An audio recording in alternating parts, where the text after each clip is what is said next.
Nagkaharap na ang dalawang hari ng no-look pass na sina Titing Manalili at Joffrey Santos. Nagsasagutan lang ng mga impressive pass ang dalawang point guard na to. Ibang klase itong si Manalili, umuupo sa ere. Nag-aangasa naman sa loob ng court itong si Jinmar Bragais at Mr. Energizer na si Niel Tolentino. Malalaman natin sa game na to kung sino nga ba ang hari ng no-look pass. So Titing Manalili versus Joffrey Santos sa isang exhibition game sa Pampanga. Maglalaro si Titing para sa kupunan ng WBN Sofia. Samantalang itong si Joffrey Santos naman ay maglalaro para sa team ng Henrix. At kasama nga dito ni Santos ang angas ng Mindanao na si Jinmar Bragais. Samantalang teammate naman ni Manalili ang isa ring maangas na player ngayon na si Niel Tolentino. At marami ring mga bigating player sa Panalay ang kasama sa game na to. Kakaumpisa pa lang ng first quarter ay pumakita kagad itong si Joffrey Santos ng isang no-look pass para kay Jinmar Bragais. At back-to-back 2-pointer naman para dito kay Chris Hubilla. At another no-look pass na naman ang ginawa dito ni Joffrey Santos. Dahilan para sa 8-2 nating run ng Henrix. Hindi pa rin nakaka-score itong team ni Manalili. Tumatrabaho itong si Chris Hubilla. Kumana naman ang isang driving layup. Pero agad din namang may bawi si Dave Ildefonso mula sa transition. Under 5 minutes ay pumakita na rin ang isang no-look pass si Titing Manalili. What a nice acrobatic layup naman ang ginawa dito ni Titing Manalili.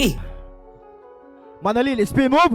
Binali ba? Nice! Malalaki itong mga big man ng Henrix kaya nakakaangat talaga sila sa ilalim. Pero sinasagot naman yan ang mga outside shooting ng WBN Sofia. Lakas naman itong si Marcelino, kinain lang ang depensa doon ng kalaban. Lakas naman itong si Mr. Energizer, pinag-aangasan ang mga fans. Natapos ang opening frame, natabla ang laban 23-23. Pumapakitang gilas na rin itong si Dave Ildefonso dito sa second quarter. Galing naman itong PBA player na si Policarpio. Pinagsasalaksakan lang ang mga kalaban. Napakagandang pasa na naman ang ginawa dito ni Titing Manalili. Back-to-back assist para sa kanyang teammate. Pero etong si Joffrey Santos hindi papayag na walang gante. Kumakita naman ang isang overhead pass. Sinundan pa yan ang isang napakabilis na pag-atake ni Jinmar Bragais. Grabe yon, lumilipad sa ere. 48-45 end of first half. Pabor para sa team ni Joffrey Santos. Third quarter, Dave Ildefonso for the lead, 3-pointer. Pero etong si Chris Hubilla nagmamadali. Another driving layup, 2-pointer. 9-2 nating run ang kinamada nitong team ni Titing Manalili dito sa halfway mark ng third quarter. Dave Ildefonso kinain na naman ang depensa ng team Henrix. Napakagandang pasa na sana ang ginawa dito ni Jinmar Bragais. Ang kaso nga lang hindi yan na finish. Natapos ang third quarter sa score na 64-68. Pabor para sa team ni Titing Manalili. Ito nga't panoorin na lang natin ang mga nangyari sa fourth quarter.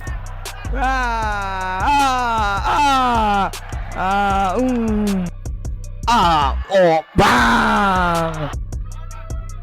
Team bell number 4. Training Formento.